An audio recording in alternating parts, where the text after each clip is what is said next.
Bonjour à tous. Un de mes membres m'a demandé de faire une vidéo sur l'utilisation appropriée d'un réservoir d'eau portable.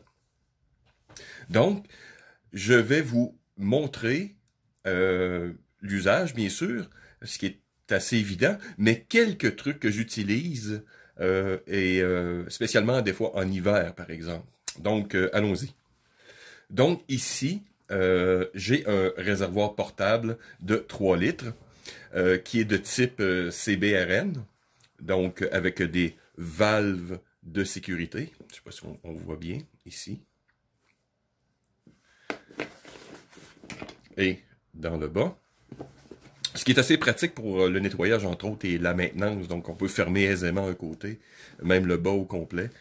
Et placer des accessoires aussi. Je n'ai pas actuellement la tête pour les masques anti-gaz, mais ce sont différents types d'accessoires. Il y a aussi des adaptateurs universels, par exemple. Donc, ce qui permet de remplir votre réservoir avec à peu près n'importe quel type de bouteille, par exemple. Donc, ce qui est assez intéressant. Ici, j'ai aussi ce que probablement une majorité de gens ont. Oui, les verres, je le comprends, mais c'est un réservoir générique, si on peut se permettre. Donc, vraiment, avec le type de valve qu'on croque, vous voyez, qui s'ouvre et on aspire. Il n'y a aucun bloqueur dessus. Donc, c'est vraiment une pièce vraiment civile. J'ai reçu cette poche que vous voyez ici. C'est une 2,5 litres en passant. Avec, on va donner un peu d'espace. J'ai reçu cette poche avec ce sac. Je n'ai pas le sac officiel pour le réservoir portable, la version militaire, mais je dois dire que ce sac ici est compatible avec les deux. Je vais vous montrer tantôt. Et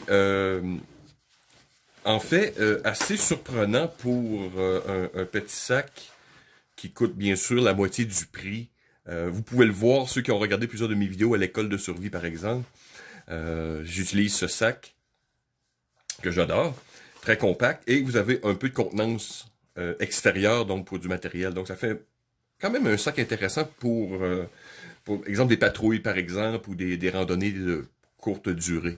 Donc bon, évidemment, je suis pas ici pour vous vendre le sac, mais j'ai fait une légère modification, entre autres, j'ai reçu du velcro ici. Ceux qui regardent mes photos, vous allez voir, j'ai comme ma Croix-Rouge, par exemple, pour mon kit médical. Donc, voilà, c'est ce sac que je vais utiliser, qui est très opérationnel. Maintenant, voilà. Maintenant, regardons en détail l'usage. C'est très simple, il s'agit d'une poche de plastique avec le bouchon pour remplir. S'assurer bien sûr que, voilà, votre bouchon dispose d'un scellant dans le pourtour, ce qui va améliorer fortement le scellage. Parce que une des choses qu'on veut pas, c'est bien sûr perdre son eau quand on se met à courir ou à se déplacer. Évidemment, se retrouver tout mouillé. Certaines choses que j'ai déjà vues dans le passé. Et voilà. Et vous avez, dépendamment de la poche, comme ici, vous avez un anneau de type sécuritaire. Et la poche générique, elle, vient avec comme 2 trous un peu d'attache. J'avoue que je suis moins fan un peu de ce type, même si on voit que c'est scellé de manière appropriée. Les mouvements avec le temps peuvent évidemment déchirer aisément la poche et éventuellement, bon, perdre tout son contenu. Mais comme je vous dis, c'est une poche générique. Tandis qu'ici, la solution plus professionnelle est une attache sur la pièce qui est vraiment, évidemment, le bouchon lui-même, qui est une pièce extrêmement ferme sur le réservoir. Donc, l'attache ici, donc aucun problème, comprenez-vous. On a beau bouger, tirer, c'est le stress mécanique se fait ici. Et évidemment, c'est thermosoudé. Donc, voilà, c'est un petit détail. Évidemment, c'est professionnel, donc c'est ergonomique, avec ici, pour tenir. Donc, voilà. Un réservoir portable, bien sûr, fonctionne par gravité, donc la tâche va toujours aller vers le bas. Donc c'est pas très compliqué, mais c'est étrange, j'ai des gens, comme je vous dis, certains ont peur peut-être de poser des questions, ou peut-être ils ont manque de connaissances en physique ou en chimie, mais bon, on est là pour ça les YouTubers, pour vous expliquer les choses sans paraître bizarre ou un inculte face à votre famille ou vos amis. Donc, ça fonctionne en gravité. Donc, quand vous le laissez à la verticale, voilà, l'eau s'accumule dans le fond et, évidemment, par aspiration, vous allez pouvoir boire votre eau. C'est sûr que si vous l'inversez, ben, l'eau se retrouve au niveau du bouchon et, bien sûr, ici, vous allez avoir le restant d'eau de votre tuyau où vous allez avoir de l'air. Donc, je vais vous montrer un truc tantôt aussi, pour les plus tactiques d'entre vous. Donc, c'est très simple, que vous soyez en position couchée, que vous soyez en tactique ou en randonnée, c'est un système par gravité. C'est aussi simple que cela. Donc, j'ai vu des gens, comme je vous dis, c'est un peu cocasse, puis des fois on veut pas rire, mais bon, mon réservoir, je peux plus boire dedans. Évidemment, vous regardez des fois à l'intérieur de leur sac, ou peu importe, puis ils l'ont mis comme à l'envers, en pensant que le haut ici, c'était comme... Comme ici, c'était comme la valve. En tout cas, bref, j'ai des histoires assez sympathiques sur le sujet. Mais bon, ceci étant dit, qu'est-ce qu'on va faire maintenant? C'est qu'on va tout simplement faire des procédures normales. On va le remplir et je vais vous montrer 2-3 astuces ensuite. Donc, nous voici dans notre robinet de service. Vu que c'est une poche NBC, ici, j'ai fermé ma valve. Bon, question de sécurité. J'ouvre tout simplement, vous voyez, j'ai un taquet de sécurité encore ici. Et dans le cas de celui-ci, je peux garder ma main fermement ici. Et on remplit. Il n'y a pas vraiment de bonne et de mauvaise manière. Certains vont le faire à la verticale, d'autres à l'horizontale. Mais ils vont faire de leur mieux. Ça dépend toujours évidemment de votre environnement. Comme si j'ai un léger problème, je pense que je vais aller changer. Je vais aller le remplir dans l'autre robinet, puisqu'ici, ma tête est plus basse que le reste de mon corps, donc j'ai pas calculé mes trucs. Mais je vais aller le remplir dans mon autre robinet, je vous reviens. Donc voilà, de retour. J'ai rempli ma poche. Et, bien sûr, on referme. Et on fait toujours un test de scellage. Donc, on descend la tête. Et on vérifie, voir qu'il n'y a pas de fuite. Et ensuite, si vous avez sous la main une serviette, donc, vous pouvez bien sûr, sommairement, laver votre truc. Donc, voilà. L'étape du remplissage, très simple.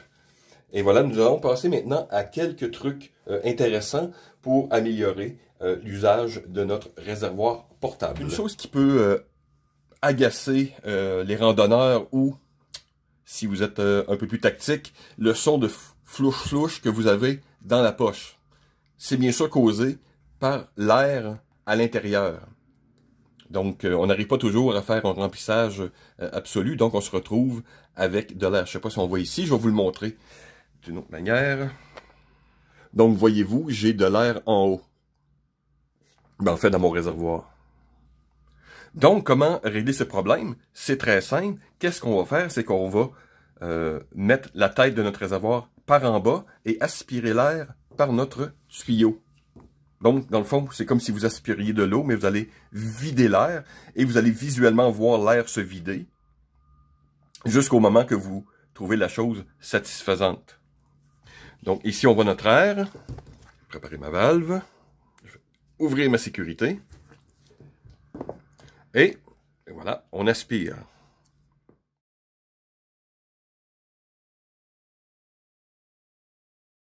Donc, c'est naturel d'avoir quelques bulles qui restent. Mais je ne sais pas si on voit ici, mais l'épaisseur, mais j'ai maintenant très peu d'air dans mon réservoir. Voyez-vous, je ne sais pas si vous entendez bien, mais voilà, on n'a pratiquement plus de bruit. Voilà pour notre petite solution tactique. Maintenant, qu'est-ce que je vais faire? C'est que je vais aller vider le réservoir et je vais vous montrer comment faire une inspection visuelle et ainsi que faire une désinfection du réservoir. Nous voilà de retour avec un réservoir vide, avec un peu d'air, mais vide d'eau.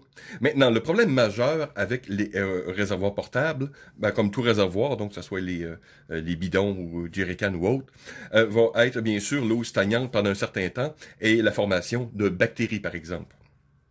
Donc, il y a une manière de faire une inspection visuelle de la chose. Donc, c'est de prendre votre poche et la regarder, exemple, dans une source comme la fenêtre, ce que je vais vous montrer dans quelques secondes.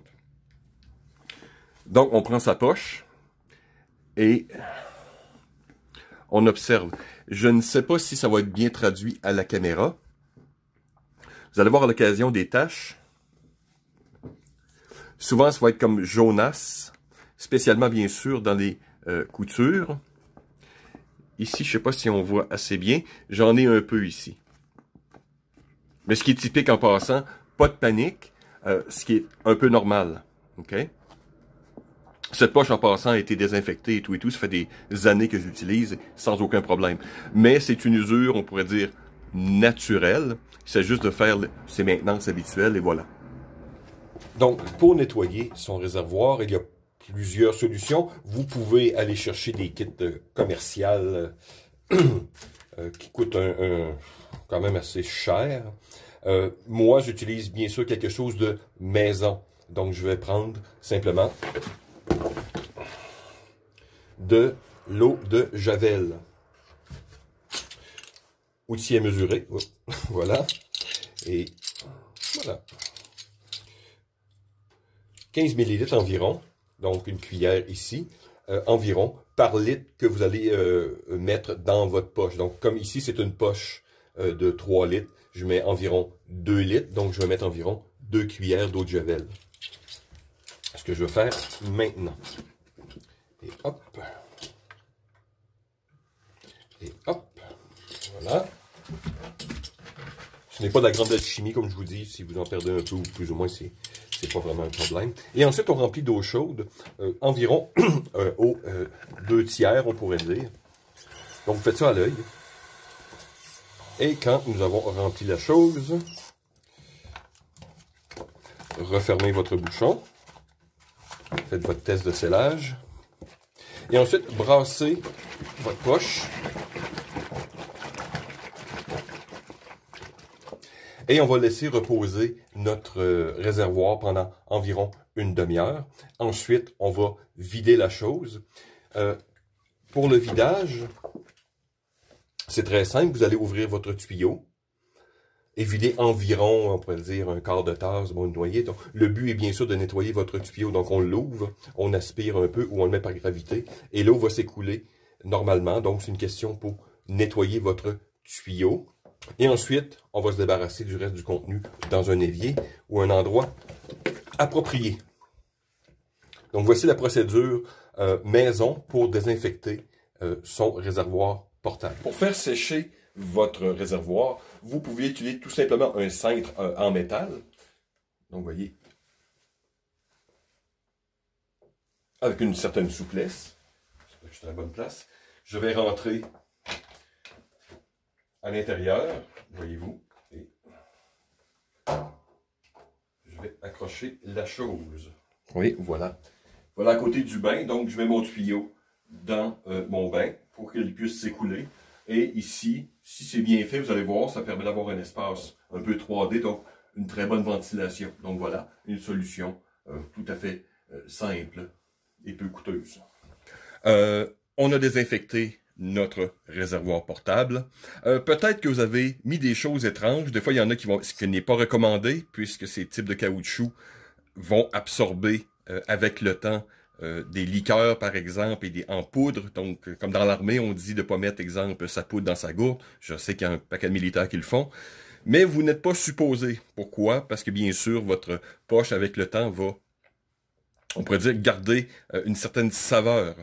Pour neutraliser certaines odeurs, ou, exemple, là, on vient de passer, exemple, au Javel. Si on veut neutraliser la chose, on va utiliser du bicarbonate de soude.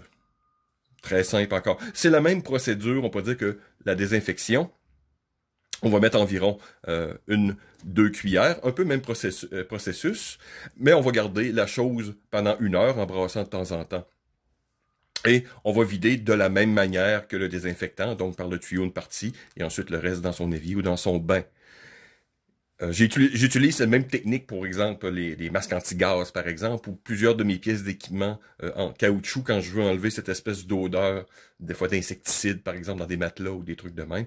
Le bicarbonate de soude est vraiment des produits de grand-mère à toujours garder sur soi ou dans sa maison.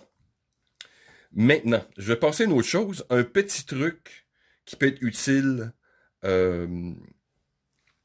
de type sportif, militaire aussi si vous n'avez pas, mais surtout en opération froide par exemple. Je vais vous montrer, je voulais faire une vidéo séparée, mais je pense que le contexte de cette vidéo est très bon pour vous montrer comment faire une solution d'électrolyte maison qu'on peut ajouter dans ses réservoirs, dans ses gourdes ou pratiquement tout. Donc, quelle est cette solution? On revient avec notre bon. Okay, voilà. Bicarbonate de soude, du sel et du potassium. Ne cherchez pas là, des endroits incroyables. Là. Le potassium, ici, vous trouvez ça dans les choses qui sont souvent pour les produits sans sel. Donc, c'est une chose qui coûte quelques dollars, pas plus. Et vous allez voir, c'est du potassium. Donc, voilà. C'est 3 électrolytes de base. On pourrait en rajouter d'autres à long terme. Magnésium et calcium et autres, mais en ce qui nous concerne, quand vous buvez, par exemple, des boissons de sportifs, incluant aussi les boissons énergisantes, vous avez souvent ces 3 choses qui vont être incluses. Je ne ferai pas le grand dialogue médical sur les électrolytes. Allez vous renseigner, je mettrai le lien dans la description. Mais c'est une chose que j'utilise depuis longtemps. Pourquoi aussi? C'est que je vis en hiver, et la neige est bien sûr de l'eau. Mais la neige est de l'eau vide. Donc, qui n'a pas de minéraux ou ce que votre corps a besoin. Donc, c'est une chose à ne pas faire. Ne buvez pas de la neige inutilement, ou surtout des grandes quantités. Oui, se rafraîchir un peu la bouche, mais je peux vous dire que ce par expérience, si votre eau ne contient pas de minéraux, vous allez vous assécher et vous allez augmenter votre hypothermie et plein de choses. Donc, faites très attention à ces vidéos que j'ai vues de motoneigistes et autres à manger de la neige. Ne faites pas ça. Voici ce que j'utilise sur moi. Peu coûteux et vous pouvez avoir une quantité assez phénoménale puisque vous avez besoin que quelques pincées par litre. Donc, 1 à 3, c'est selon votre goût. Et c'est des ratios. Donc, j'ai mis en description la petite recette. C'est des ratios, donc vous mettez une chose d'une chose. Donc, vous pouvez faire un petit contenant comme ici, ou bien évidemment un énorme contenant. Personnellement, j'utilise des petits contenants à pilules. Et avec un de ces contenants remplis d'électrolytes, j'en ai pour des centaines de litres d'eau de neige, par exemple. Maintenant, étant le côté neige de côté, vous pouvez en rajouter tout simplement dans votre eau. Qu'est-ce que ça va produire, entre autres? Un léger gain d'électrolytes. Le sel, il est moindre, mais va réduire un peu le temps de glaciation de votre eau. Vous savez un peu l'effet du sel sur la neige et sur la glace spécialement. Donc, vous allez réduire améliorer, on pourrait dire, comment je pourrais dire, réduire, améliorer. Bref, votre eau va prendre un peu plus de temps avant de glacer, tout simplement. Le bicarbonate de soude aussi, comme vous avez pu voir, c'est un agent nettoyant.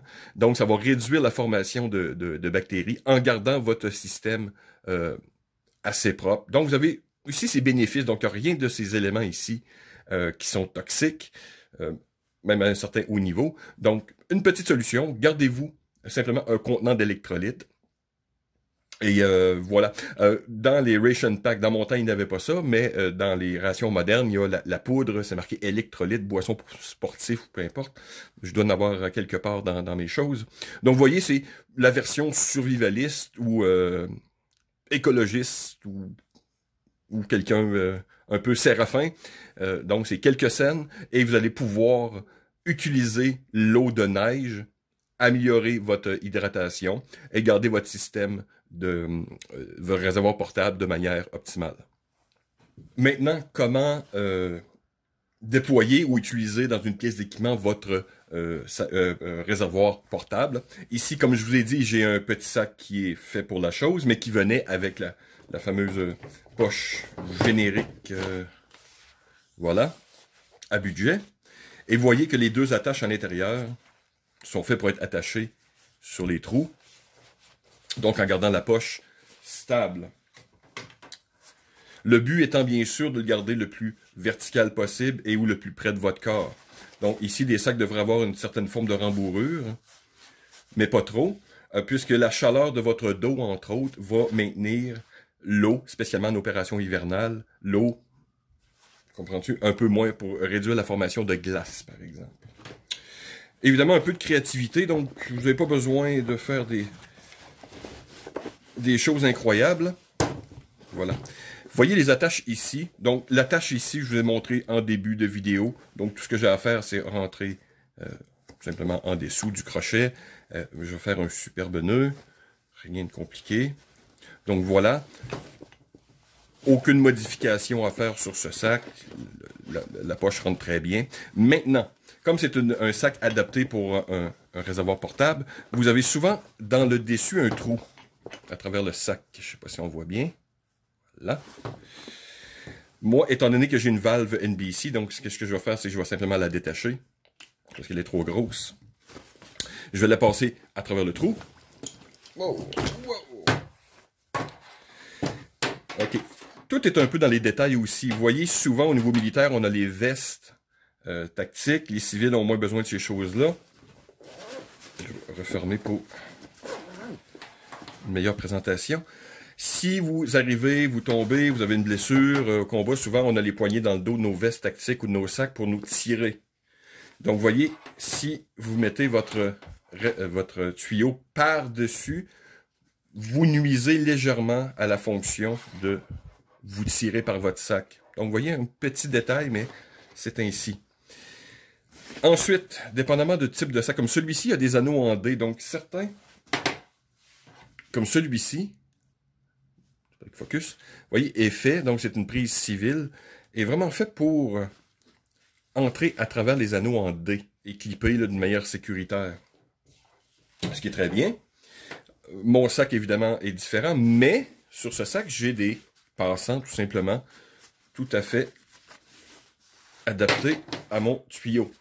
De quel côté on met le tuyau? Généralement, c'est de l'épaule inverse, de l'épaule de tir. Donc, exemple, si je vais vous mettre voilà. Si je suis droitier, ben, je vais passer mon tuyau à gauche. Ensuite, ça dépend bien sûr de la configuration de vos équipements. Êtes-vous un randonneur? Êtes-vous un fusilier? Donc, ça va dépendre de quel type de pièce d'équipement que vous avez. Donc, vous voyez ici, je fais quelque chose d'un peu weird. Mais, voilà. Donc, vous voyez que les anneaux, j'ai passé à l'avant et j'ai mon embouchure disponible. Donc, ça dépend encore de la longueur. Est-ce que c'est une version militaire? Est-ce que c'est une version civile? Donc, vous adaptez la chose. Le mieux possible, encore là, c'est dans les détails, mais comme mon embout est par le haut, si je serais un peu têteux ou autre chose, je mettrais mon embout vers le bas. Bon, c'est une question de guerre chimique, par exemple, de pluie ou la crasse qui vous tombe. Vous réduisez un peu. Comme ici, vous voyez, j'ai un embout protégé. C'est un embout NBC qui est fait pour la guerre chimique. Donc, j'ai pas vraiment ce problème-là. Vous voyez, tout est protégé ici et bien sécurisé. Donc, c'est à vous encore selon le type de sac ou de transport, puisque ces types de poches peuvent se mettre dans les sacs à dos civils ou militaires. Avoir des sacs adaptés. Plusieurs compagnies font toutes sortes de versions. Comme je vous dis, moi, je suis dans les surplus. Je prends ce qui est disponible, pas cher et efficace. Et le sac que j'ai ici, je vous le recommande. C'est bien foutu.